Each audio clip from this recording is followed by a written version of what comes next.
Thank you so much for joining us today for the Pastor's Potluck Podcast. Here on the Pastor's Potluck, it's similar to a normal potluck where you might get something that you want and there may be something that you just want to pass up altogether. And that's okay. There's something here for everybody. Our goal here is to encourage you and maybe in the process entertain you. If you're ready, let's dig in. Oh, welcome to another episode. Was that like SpongeBob? Yeah, maybe a little bit. Who? Well, we recorded like today's episode and then the previous episode where it's all in one day. Little spoiler alert, little, I don't know, whatever. And I think you mentioned SpongeBob a little bit, didn't you? I did not. I think I did maybe 2 weeks ago. I don't know.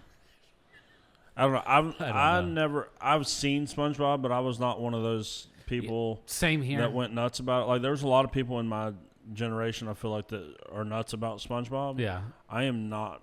I was never one of those.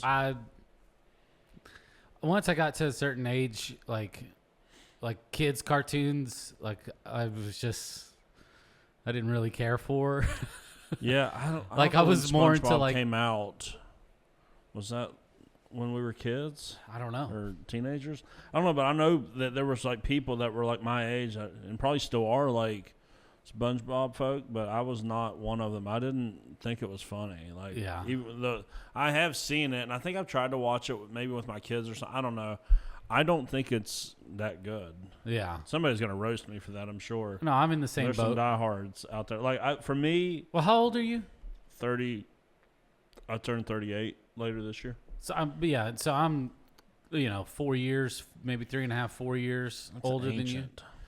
But like for me, like once I got to a certain age, like because growing up, it was all about like the sitcoms for me. Yeah. So, the Saved by the Bell, the Family Matters, the Full House. Yeah, I didn't care much about the cartoons. Yeah. I'm in on all those shows for sure. Boy Meets World. Great show. All that. Home Improvement was the jam, dude. Home Improvement was the jam for sure.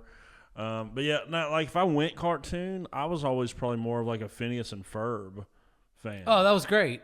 I loved. I wish that came out whenever I was like a kid. Yeah, if I went, I would go Phineas and Ferb over SpongeBob. I was always drawn to like the more like adult themed cartoons, like Futurama, right? King of the Hill. I did like King of the Hill. Gosh, there was. I Bob's Burgers. See, Anna likes that too. I can't get into it. I haven't tried real hard, but it just looks like. No, you should. I don't know. Another kids one. I was always big on Recess. I don't even know what that. I've never even heard of that. You are old. Recess Recess was fun, but yeah, I never got much into SpongeBob. It just wasn't my thing. Yeah, I don't know. That's a wild way to start a podcast. I know, SpongeBob. dude. We didn't even have anything planned. I just was gonna just say, "Oh, welcome." Well, it's SpongeBob. I felt maybe I was listening to the Nateland podcast and they were just talking about cartoons a couple of weeks ago. Actually, it was a long time ago, but I'm really far behind on that podcast. That's where I was thinking of all these cartoons, and but I like Family Guy. I never got into. I watched it for a little bit. Funny. It started getting kind of raunchy. I just always, it was like, I think whenever I see like little clips of it, I'm like, oh, that's a funny clip. But watching the whole show, I don't know. I never got into that either. Yeah. I don't know. But yeah, I was always into more like real, sitcom type stuff. Yeah. Animation stuff was never. Even though I love a good, Disney or Pixar or DreamWorks animation type movie, sure. But as far as TV goes, I want to see real people. What's your favorite Pixar movie or like that style? Gosh, it's funny. I always loved the Disney movies growing up, but then upon further inspection, I'm like Lion King it's kind of like, why did we watch that as kids? Like, that dude murders his brother and In then front of blames his son. If those were real people in that movie, we would have never watched it. Oh, no. You know, like Just because it was a lion, it makes it okay? It made it okay. It was like, we wouldn't. I loved that movie too. And now, as I watch it as an adult, I'm like, this is dark and sinister. Why would I have ever. Same thing with Aladdin. Like, there's a lot of. I don't know. Like, there's just some of that stuff I grew up with. I was like, making it okay to lie to people because. Wild. Like, what were we doing? I honestly, I don't know that I could come up with my favorite. I do like, gosh, I like all of them though. I don't know. I like Peter Wall-E. Pan was always fun. Wall-E is my favorite Really? Pixar I never movie. watched it because the little bit of it that I did see, I was like, I'm not going to sit here in silence and. Dude, No it one's gonna sets talk. up the whole premise of the show, of the movie. Yeah, I don't like it. I like Up. Up was awesome, but again, the first 5 minutes will just rip your heart out. Yeah. Yeah, that one does. What about Bambi? Like, Bambi is so sad. Yeah. Fox and the Hound, That's a sad one. crazy sad. Like, no wonder this generation has so much depression and anxiety. This is what we grew up with. They just did it in animal form, and we didn't realize we were being dosed with a need for antidepressants as an adult. Watching Bambi's mom just get murked. What? No wonder we have issues. Yeah. Literally, The Lion King is the one, though, because that was, when Landon was little, when he first was born, I wanted to buy everything Lion King for his... but Megan's not into cartoons, so she never wanted any character theme type stuff whatsoever. So I lost that battle. Yeah. I was always fighting for Lion King, and then when I watched the movie with him, once he's old enough to watch it, I'm like, oh Lord, this is terrible. I made a terrible error. It's kind of like Noah's Ark when you think about it. You know how many nurseries or church ministry areas have Noah's Ark theme, and you forget that there was just.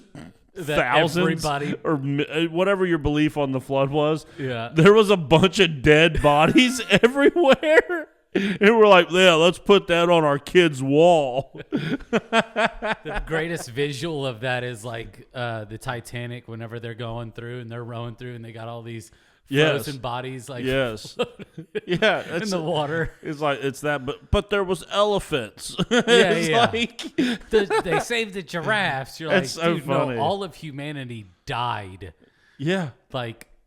Where did the bodies go? They were for sure floating around. Yeah. It is. It's that's the Bible version of it. Yeah. It's we love that story. Let's put it on the newborn wall. Yeah. It's but did you make it realistic or Yeah, do you really understand that God was super upset with all of humanity to the point where he saved there should have been 6 little people. handprints all over the side of the boat of people trying to claw in there.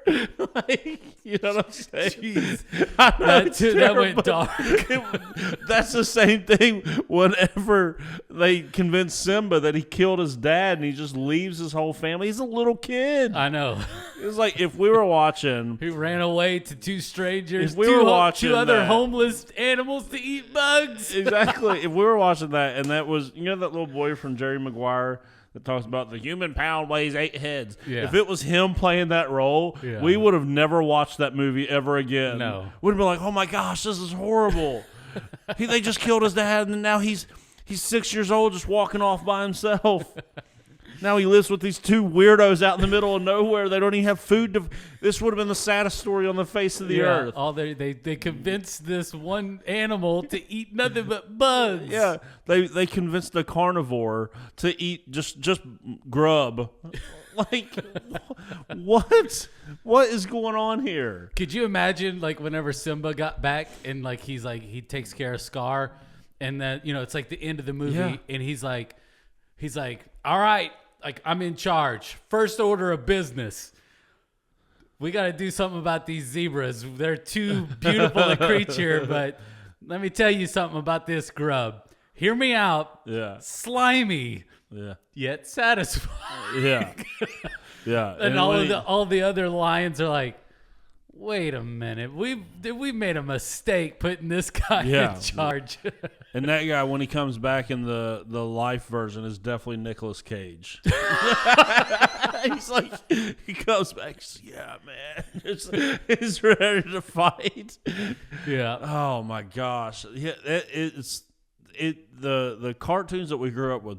Like when I go back, like I don't like you go Aladdin. Yeah. Like holy cow. Yeah. There's like witchcraft, sorcery. Yeah. Jafar's like putting the Sultan under hypnosis, and like they're doing like arranged marriage for Jasmine, and then later on, whenever Jafar's like all powerful, he like has her in like. It's what were we watching growing up? But then you're saying like it's okay if you're the hero of the story to just go lie to a whole bunch of people. Go get you a genie and fix all the problems of your life. It's what a weird thing that we grew up watching. And there's a lot of movies like that, but there's also a lot of stories like that in the Bible, which is so funny. Like we're getting ready in our First Samuel series to get to David and Goliath. Yeah. And like we love that story. Yeah. But we forget like David literally is getting ready to chop this dude's head off and carry it back to town as a trophy. Yeah.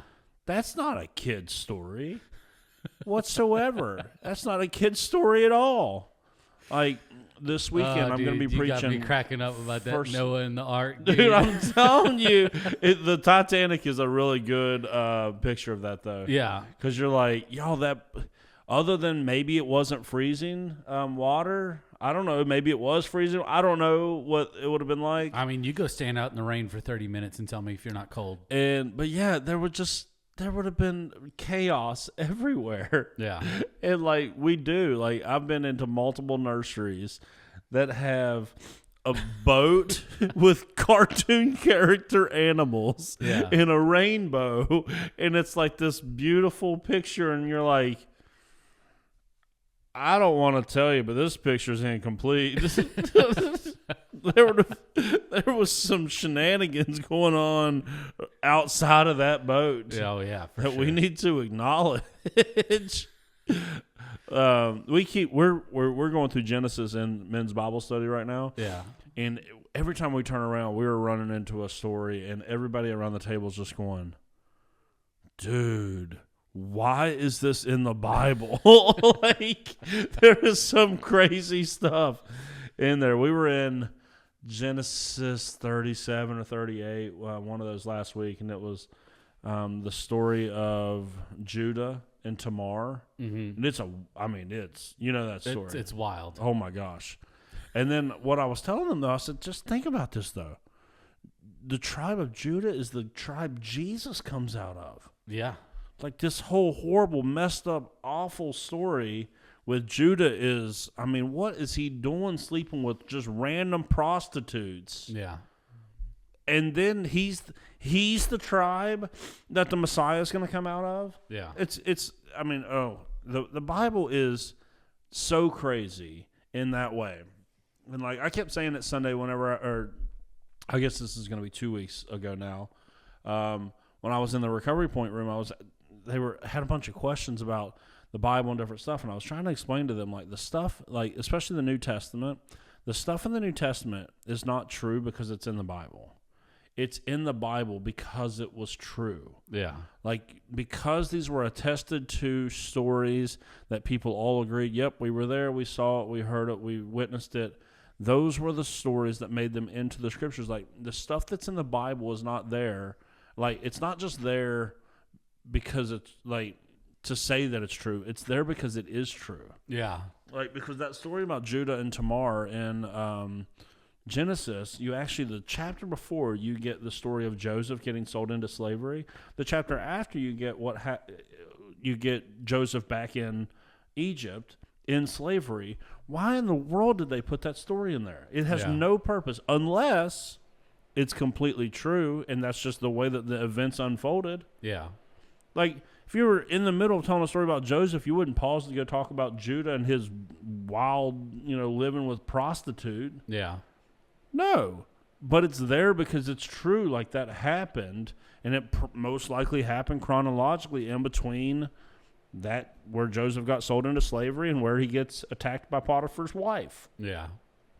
And I just wish more people would see the Bible like that, because then they would get as excited about the Bible as like I am when it comes to these stories, and like how like when we talk about the Bible, it can really open up and illuminate things for people, because it's all there for a reason. And if you can figure out how to read it the right way, yeah, you can get so much out of it, and it can kind of it help you if you have doubts about the scriptures. Yeah, there's so much in there that would make you go, that wouldn't be here if it wasn't true. Because again, if we were all trying to make up lies, there's a lot of the Bible we would have left out. Oh yeah, I wouldn't have put Judah and Tamar in there. Yeah, good Lord, that's a weird story. I think it also, I mean, obviously most of us don't live lives that are anywhere close to what's there. Do you need a water? No.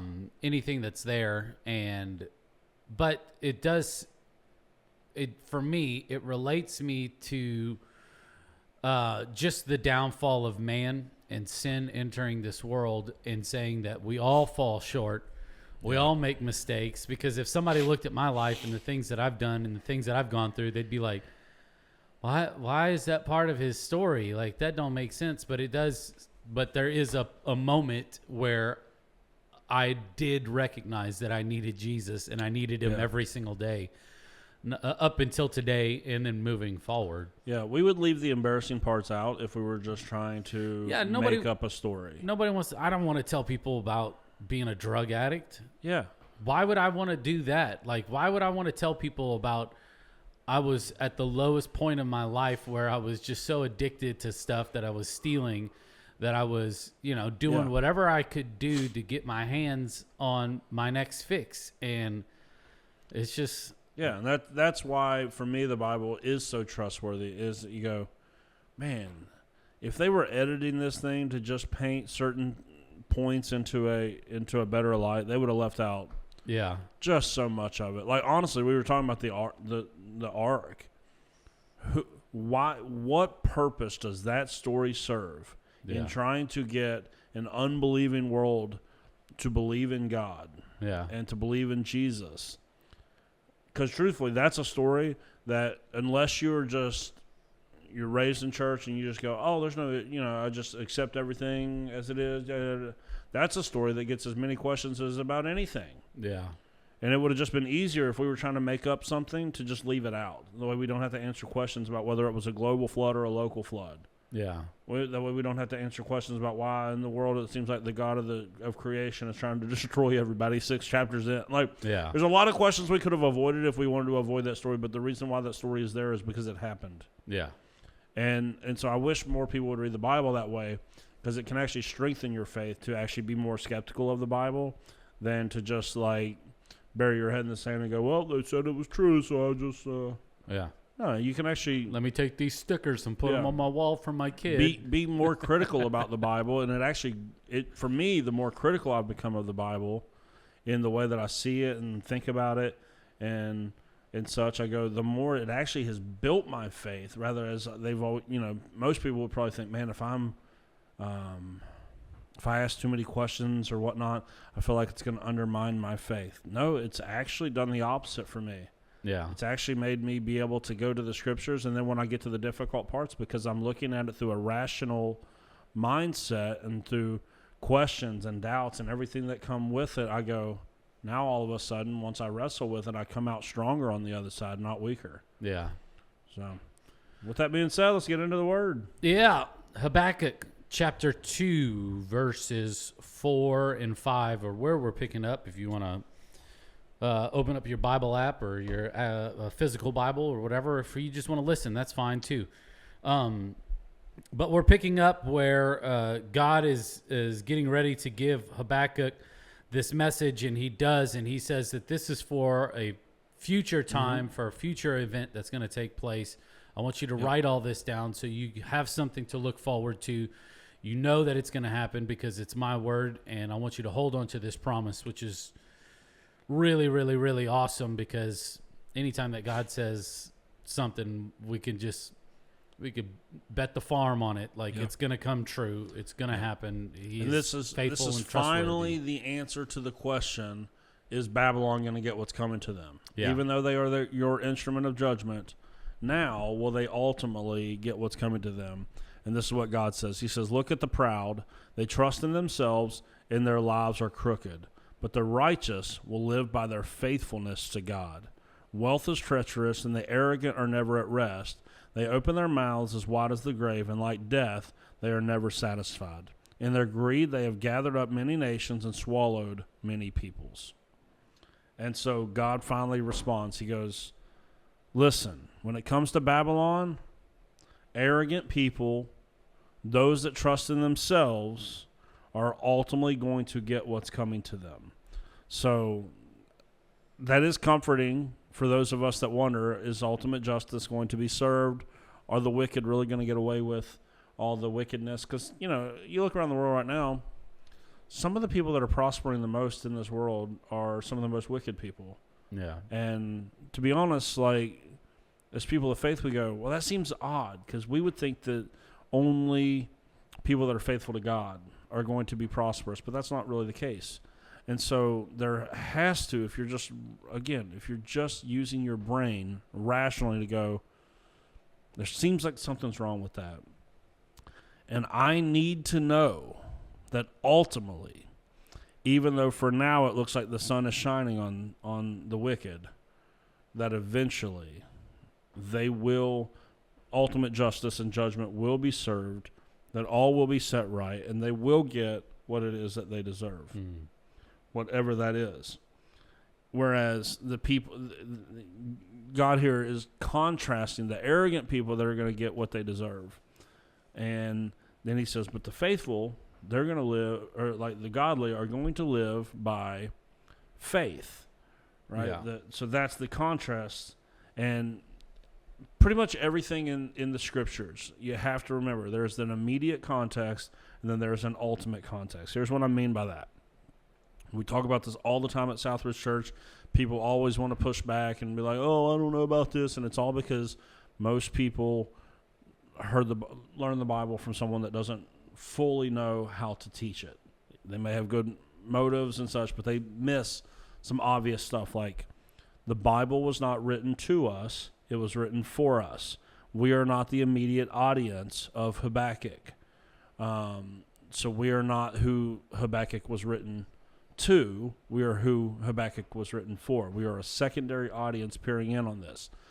And this is true of every single book in the Bible, right? So when you get to the Pentateuch, the first 5 books of the Old Testament, Genesis, Exodus, Leviticus, Numbers, Deuteronomy, the immediate context was for the ancient Jews. Yeah. For them to learn the laws and their stories and their history and all of this.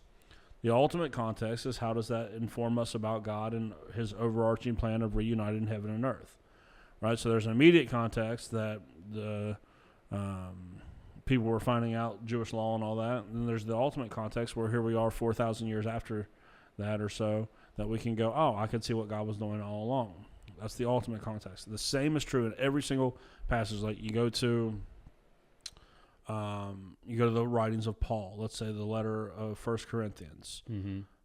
We are not the immediate audience whatsoever. We're the ultimate audience, meaning it eventually gets to us. But the 1 Corinthians, when you read it, if you do not first and foremost read it like you are a first century, early second century, whenever you might have been reading this, Christian in the Corinthian church, then ultimately you might end up interpreting that in a way that's really not for you. And so you might end up with some misunderstandings or might end up sideways on some things that you really shouldn't if you're not reading it properly. So all that to say, when Habakkuk hears this word from God, that the righteous are going to live by faith, but the arrogant are ultimately going to get what's coming to them, there is an ultimate and an immediate and an ultimate context that we're going to get into.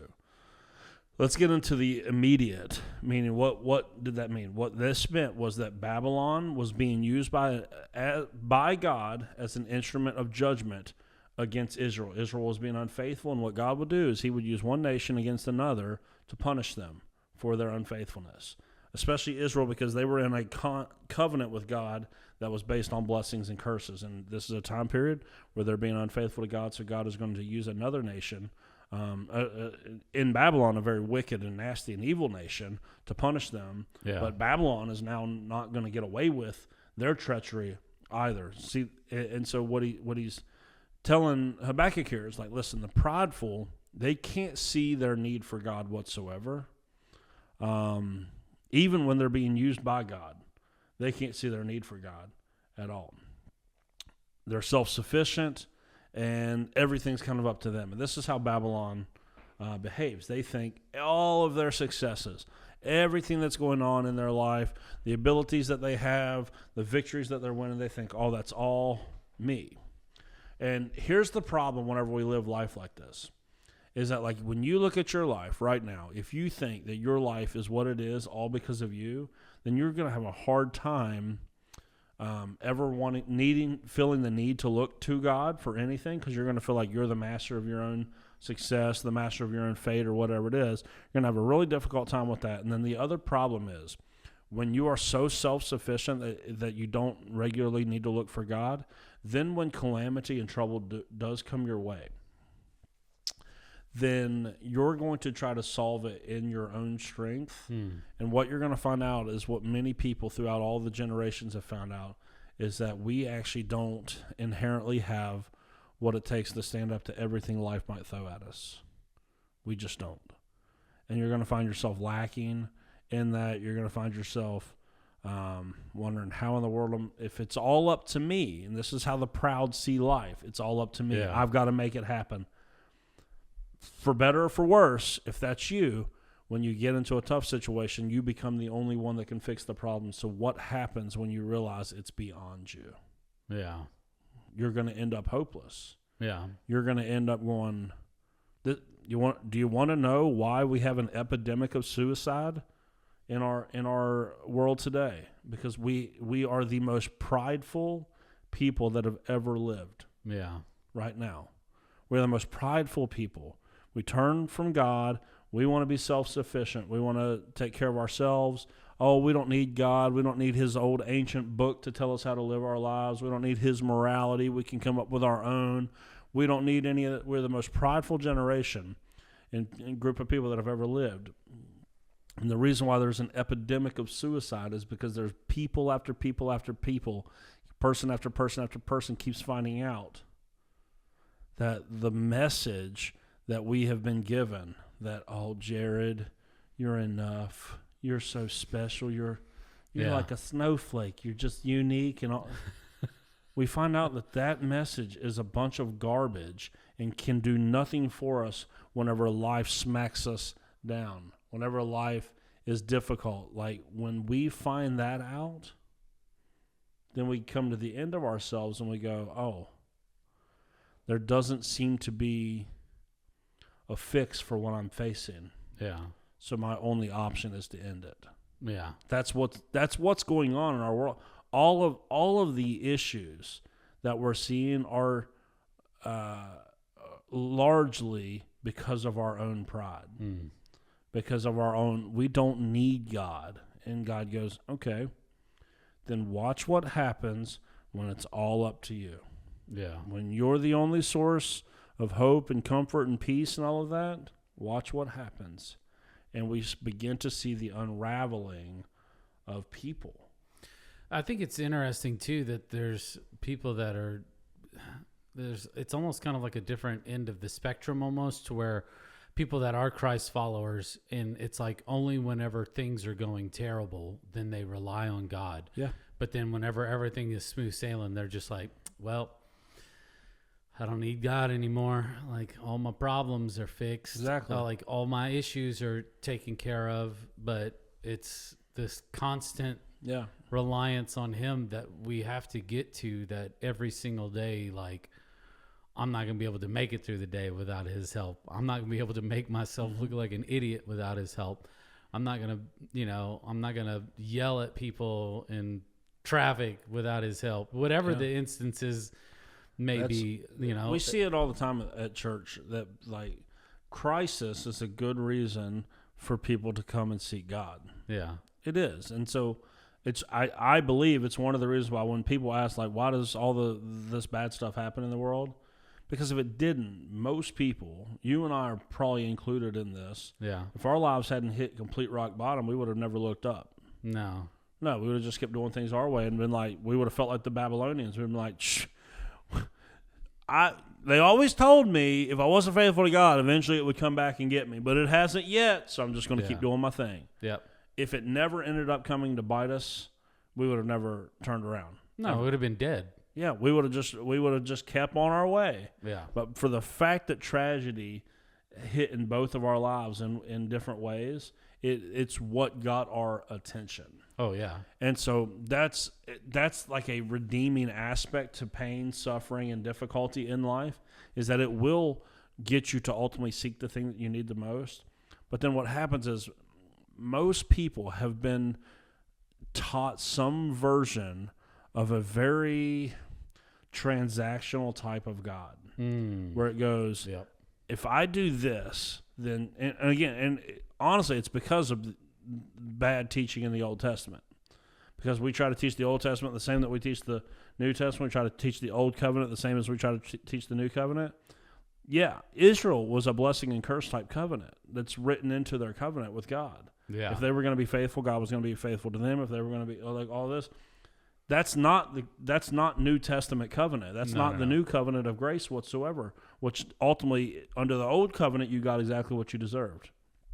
Under the New Covenant, you don't get what you deserve, which is punishment and death, damnation, and all that. You don't get that under the New Covenant.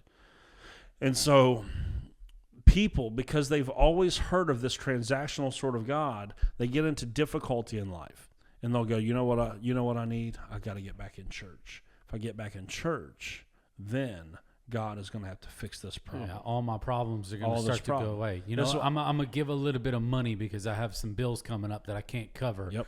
And God's going to somehow multiply my bank account because I've given some money and that's why you get a lot of these prosperity gospel preachers that you prey used to on see, these people that you used to see on television. You could still see them, I'm sure, in other areas or whatever, but they sit there and they're like, hey, you know what? If you give to God, He's going to give it back to you, sevenfold, eightfold, tenfold, and we're believing that. Can God do that?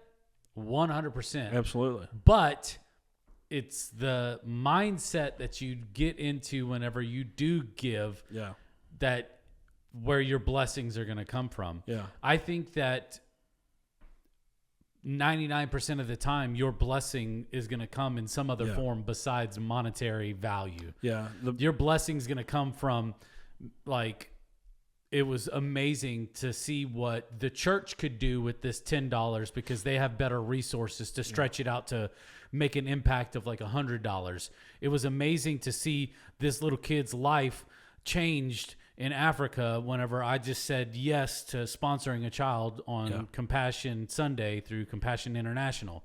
It was amazing to see these women's lives in Recovery Point, whenever I gave to Beauty Day and see how they were loved and how they were made and beginning to feel that they were worthy enough to be of Jesus's love. Those are the ways that his blessings come. Yeah. Because you can take those, you will experience those things in eternity. Mm-hmm. You won't experience what's in your wallet in eternity. You are not going to experience wealth in that manner in eternity. Well, what's happening? You're going to experience the kingdom of God because that's what's happening right here on earth. The kingdom of God is people's lives being changed and radically changed by Jesus in doing that. Yeah. What's happening whenever you hear that distortion in like the prosperity gospel or something, the way that you get to a distorted view of God and the gospel message is when you begin to interpret principles as promises. That's a completely different thing. So, like, people will read the book of Proverbs, which is a book of principles, not promises. And so, like, I always hear everyone loves, I think it's Proverbs 22:6 that we use for baby dedication. Train up a child in the way that they should go, and when they are old, they will not depart from it. I'll hear parents over and over and over and over and over and over. I'm claiming this promise. God's word says, raise my kid up in the way that he should go. When they are older, they will not depart from him. Claiming that it's not a promise. It's a principle. Yeah. It means that if you want your child to have the best chance possible living a life for Jesus, to raise them in the ways of the Lord. Yes. It's a principle. Well, I'm sure that our parents were probably like, well, dude, I raised up my kid. Yeah. It's a principle, and here's why. Because we probably both have friends that were also raised similarly to us that are still on a path towards destruction. Yes. Because it's a principle, it's not a promise, right? Here's the principle. If you give generously to God, he will bless you. That's the principle. That is not the promise. Yeah. Right? That's like if I say, and here's the principle actually is, you give, God will return it to you. Yeah. There is a principle of that. Like in Galatians, we talk about the principle of sowing and reaping. Whatever you sow, you will reap. Absolutely. Listen, I do not think I would be in the position I am in my life right now, financially speaking, if I had not chose to, when I was making $300 a week, to tithe 30 of it every week. Yeah. I wouldn't be where I'm at now if I wasn't faithful then. Yeah. God would not have been able to trust me with what he's given me now. Yeah. That's a principle, though, because I know some people that have been faithful to the Lord for 50 years, giving faithfully and generously, and their station of life is largely the same. But they have received blessings in other ways, like what you were talking about. Yeah. Again, it's a principle. It's not a promise. This whole thing is not transactional. That's the whole point of what we're trying to say. It's like, so I'll get people that will come to church. I've had this multiple times. People that are on house arrest because of horrible decisions or situations that they have found themselves in. Church is one of the places that they let you go on house arrest. You got to get the pastor to sign your paper. I've signed a lot of those papers. Yeah. I will have people come faithfully while they're on trial, awaiting trial or whatnot for this. And the minute, like I had this one guy, he was coming faithfully. I was telling, he'd come in the lobby, man, the Lord's been so good to me. Didn't you testify or something like that? Or didn't you have to fill out some paperwork or tell the judge, hey, he's been coming, he's been doing good. That was a different story. But I've done character witnesses for people like this. Gotcha. And such, but like this one in particular, like he would come in and talk about how good God's been to him, and like he knows God's going to see him through this situation, all this. And he actually did whatever it was that he was accused of. He actually was found to be, I guess, not guilty or whatever. No jail time, nothing. He just goes back to his normal life. I've never seen him another Sunday since then. Yeah. So it was like, man, I'm going to come to church when my life is falling apart, but once everything's better, then I just disappear. Like, then I'm just back to doing my own thing. Listen, that transactional nature is never going to ultimately serve you. Yeah. Ever in life. It's just not.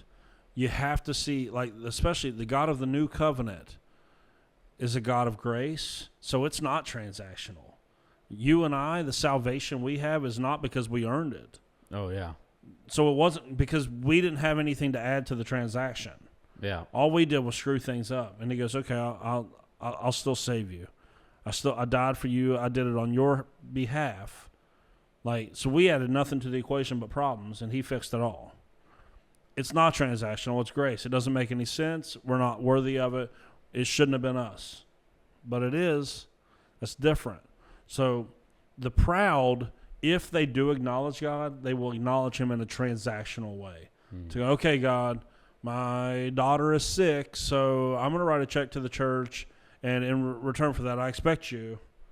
The underbelly of all of that transactional type is that we will end up with a whole mess load of people that are upset and now live in defiance of God because they thought God was transactional, and when they found him not to be, but they did what they promised God to do, and he didn't do what they thought that he should do. Now their faith is destroyed because they put their faith in a transactional God that doesn't actually exist. Yeah. I'm actually, so we're in 1 Samuel on Sundays right now. I imagine most of the people that listen to this probably follow along on Sunday sermons, but we're not going to get into 1 Samuel, is it? 14. We're going to skip over that because the next thing I'm going to do is in chapter 15. But there's a story in chapter 14 where Saul, again, just being an absolute bonehead, makes this vow to God that anyone who eats anything until the end of the battle is to be cursed. Like they're just supposed to grit it out. Yeah. Let me ask, what made Saul think that's what God wanted? That's a ridiculous notion. Yeah. Oh, let's show our devotion to God by not eating in the middle of a battle. Wouldn't that make you weaker? Like, doesn't that sounds ridiculous? Yeah. And then come to find out that it was his son Jonathan that went and ate a little bit of the honeycomb that was on the ground. So now his son's supposed to be cursed. He was going to put his son to death. All because he made a stupid vow that God didn't want in the first place. Yeah. Saul, during his disobedience, is so focused on all the wrong things that, like, he can't just get out of his way and let God bless him because he's constantly trying, like, there's another story like this. It is a dark story in Judges. Help me. What's the guy's name? I know where it's at. Judges. We went over Judges. I know it's here on the podcast. Jephthah. Yeah. The story of Jephthah. Jephthah makes this vow to God that if he will give him victory in battle, then the first thing that comes out of his house on his way home, he'll sacrifice unto the Lord. Yeah, and it's his daughter. It's his daughter. It's such it's like a Lion King type story. It's tragic. And the most tragic part of it is, Jephthah, who told you that God wanted that? Yeah. Stop. Listen, when you are tempted to see God as transactional and you go, here's what I'll give you, God. Yeah. I'll give you one Sunday a month. And in return, I want you to bless my family. He goes, that's not what I want, dummy. I want your heart. Yeah. I want all of you. Like, we're so determined to give God all this crap that he doesn't want. Yeah. And withhold from him the very thing that he wants the most. Yeah. We're gonna talk about that. Well, I guess again, this is 2 weeks in advance, so now I gotta. Yeah. It's gonna be looking back. We will have already talked about this. Yeah. On a Sunday, but it's like, stop offering God what he never asked for. Well, we have this mindset that we want to be in charge. We have this mindset that we want to be in charge of our own destiny. We want to be in charge of our own actions. We want to be in charge of all of these things. And that's not what God wants us. He doesn't want us to be dictating our plans and our future stuff and everything else that we've gone on. All he's wanting is obedience because God is in charge. God is sovereign. And so many times we get this mindset of, I've got to take the initiative. No, he wants you to take the seat in the passenger chair and be obedient. Yeah. Like, that's what he wants. He wants faith in him and obedience more than anything. He doesn't want you taking control. He's in control. He doesn't need anybody else to take control. He definitely doesn't need us to take control. Yeah. Because then whenever we do dumb stuff. Hey, first thing comes out of my mouth, I'm going to sacrifice it unto you, Lord. And then Jephthah's faced with this dilemma of going, well, dang, I've got to keep my promise to God. And he does it, whereas Jonathan gets spared. Yeah. Because the people are like, whoa, Saul, you're not killing your son over this. This is ridiculous. Yeah. There was no voice of reason there for Jephthah. Yeah. And his daughter is so discipled into this transactional view of God that she agrees with Jephthah. Okay, let me go and mourn for 7 days, and then I'll come back and you can kill me. Which is still something to this day that is still celebrated heavily in Jewish culture. Yes. It's so... this is like... We have to realize when it comes to God, You don't get to set the terms of the I agreement. shouldn't say celebrated, like observed. Yeah. Like it's heavily observed. You don't set the terms of the agreement. You don't go, okay, God, let's sit down, let's hammer this thing out. Yeah. I'll give you this, this, and this. You give me the no. The terms have already been set. Your surrender through faith, that's all that you have to offer. Yeah. He will give you everything else. That's all you have to offer. It's, okay, God, I'm going to start going to church, but you have to heal my son. Nope. You don't get to set the terms. Yeah. Because God may heal, he may not heal. He may get, you may get the promotion, you may not get the promotion. You like whatever it is. Dude, that happened to my mom. It just like triggered memory. Sorry, I just like ADD'd you, just like big time. But my oldest brother, whenever he was a baby, he fell out of like his high chair or something like that and like bumped his head. And my mom was just like, I think this is the story. I could be confusing two of them, but he fell out of the high chair and like, she was like, I'll quit smoking. I'll quit doing all this stuff. And then my brother just like popped right up. But then like for a whole year after that, she didn't hear from God. And she was just like, I guess I've just got to be obedient and stuff like that. And she would say that she learned that this whole bargaining agreement that I have with God is just not, like, this is not how this works. No, the way in Habakkuk hits it in verse 4, the second part of verse 4. The righteous person will live by faith. Yeah. Not by the deals that you're able to cut with God, not by the transactions that you're able to come up with. The righteous person will live by faith, meaning that the righteous person will trust God and trust that God's ways are superior to their own ways. They do not see God as something or someone to be used, but rather someone that they are giving them their whole selves over to. Like God is saying, when you find yourself in situations and times like that make no sense, that the righteous people will endure through their faith. So when you're in that place where you don't know where to turn, you don't know what's going on, the difference will be you will turn to God in faith and offer yourself to him, no matter what it is that he may do in response. That's the difference. Yeah. So in this passage, you have this kind of this dichotomy that God's going, okay, you got the proud. They're ultimately going to fumble and fall and get what's coming to them. The faithful, they will live by their faith. The righteous will live by faith and ultimately will find that God is trustworthy. And the bottom line that I had for this sermon is, and this is what you find out when you learn to live like this, is that the more that you end up walking by faith, the more faith that you end up walking with, that you have to walk by. So the more that you do this, the more that you go, okay, I can trust God, and he has always been faithful. Mm-hmm.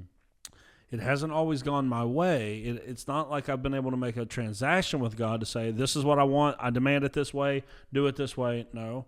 But what I've seen over a lifetime is that God has been faithful. And that is, the more that you do that, the more your faith is built. So the next time that you run up against a challenge, your faith is built. The next time you run up against a challenge, if you will walk by faith, you'll have more faith for the next challenge. This is why you get to these people that you look up to in life, 50, 60, 70, 80-year-olds that don't seem to be bothered by the world whatsoever. Mm-hmm. It's because they've done this. Yeah. It's because they've walked by faith for so long that now the bank of faith that they have to walk by is so unbelievably large and rich that like they're unbothered by the ups and downs of life because they walked this thing out. Yeah. Yeah, I can't wait till I'm old and I can live like that. No kidding. I'm already looking forward to being old. My wife's going to kill me by saying stuff like that. But, yeah, it's, you know, I guess a question for you is how do you apply this kind of information to your walk with the Lord? Like, how do you... Because there could be somebody that's listening today. What are the steps for people to be able to live by faith? What are the steps that they need to take to be able to get to this point and to begin to start making deposits in that bank of faith? Yeah. So we talked about that there's going to be an immediate context and an ultimate context. The immediate context we've been talking about with Babylon and Habakkuk and all that. The ultimate context is that if you want to learn how to live this out, it all starts by being able to preach the gospel to yourself.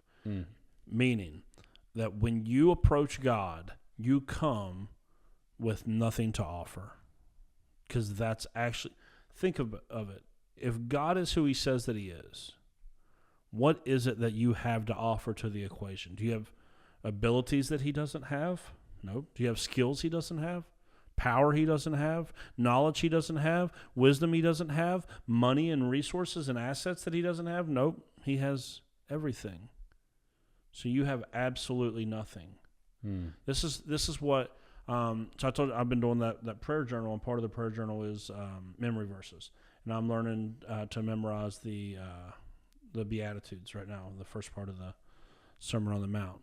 And the very first Beatitude is, blessed are the poor in spirit, for theirs is the kingdom of God. Yeah. I hope I'm saying that right. That was the first one I memorized, and it was like 2 months ago.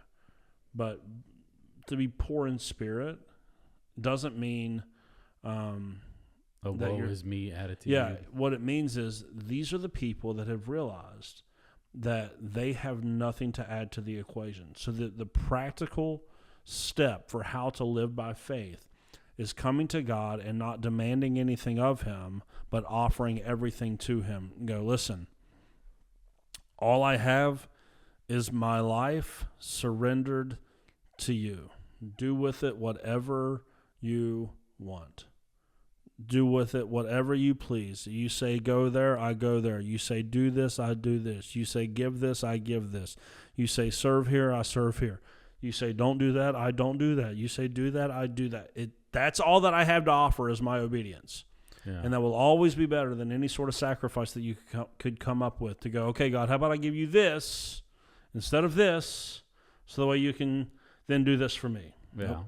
So the practical next step is to understand the gospel, that you come with nothing and Jesus has the ability to give you everything that you've ever learned or searched for. That's the way that you walk by faith, because the more that you will lean into the gospel message every day, because we sometimes see the gospel message as, oh, well, that's just for non-believers. We got to go preach the gospel to No. The way that you are sanctified in the Christian faith is through the gospel message. Because the more that you realize that you did not earn this and that you could never earn it, that you are not good enough, that you did not get chosen because you were just God's, special little guy that's just so good or so talented or whatever, the more that you get away from that, the more of your life you just start to go, yeah, I don't have anything to offer, so the only thing that makes sense is to live in obedience. That preaching the gospel to yourself is what actually transforms you into the image of Jesus, because you stop trusting in yourself, you start trusting in what Jesus did on the cross for you. That's a pretty good step to be continually reminded of and working on for sure, daily. Yeah. This better be a good mystery meat question. All right, mystery meat. A whole bunch of random questions go into a jar. We don't know what's being pulled. And our question of the week, if you could choose any biblical character to be your mentor, who would it be and why? Or mentor? Yeah. Or be mentored by? Yeah, be mentored by. Huh. Like that's what I meant. If I could be a Bible character? No. What does it say? If you could choose any Bible character to be your mentor, so you're the mentoree, okay, who would it be and why?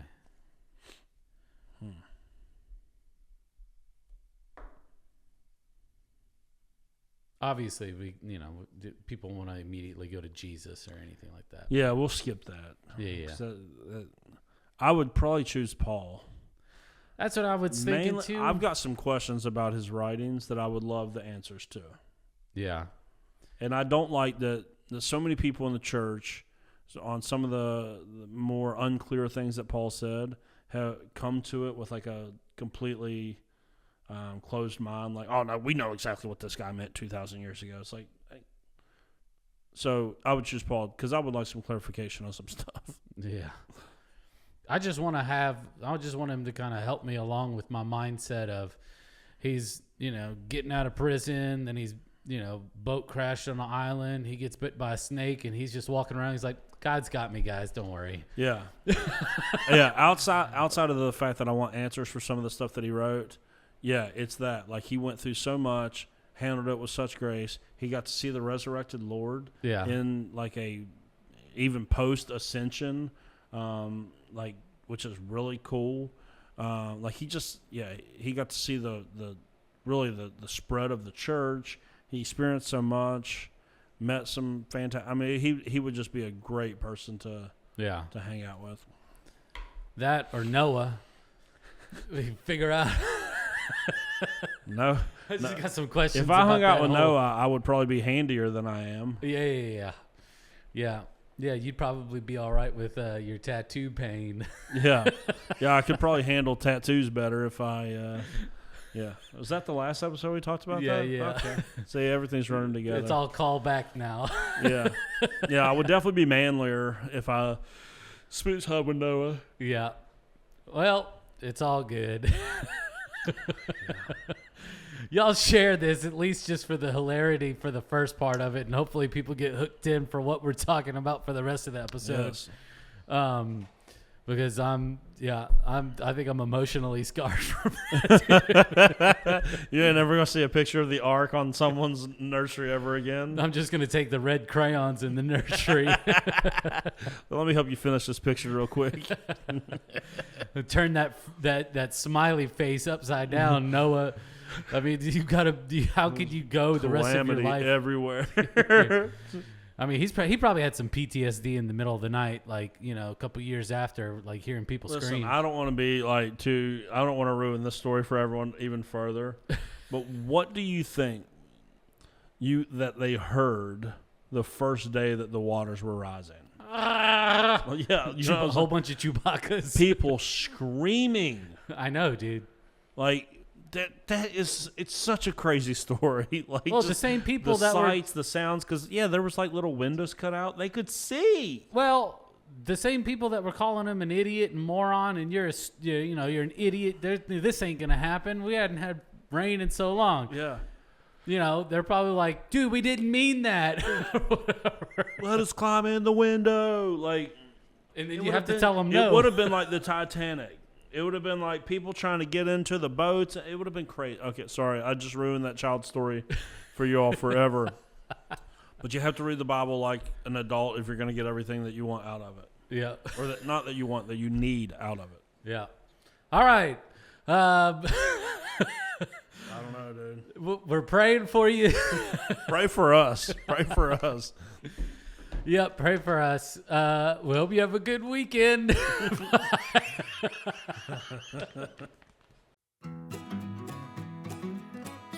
Thank you so much for listening in with us today. We really appreciate it. If you haven't done so already, go ahead and hit that subscribe button. You can also follow us on social media, on Facebook, Instagram, and you can also watch the video version of this on YouTube as well. All you have to do is search up the Pastor's Potluck Podcast. From all of us here, we want to say thank you, and we'll see you next week.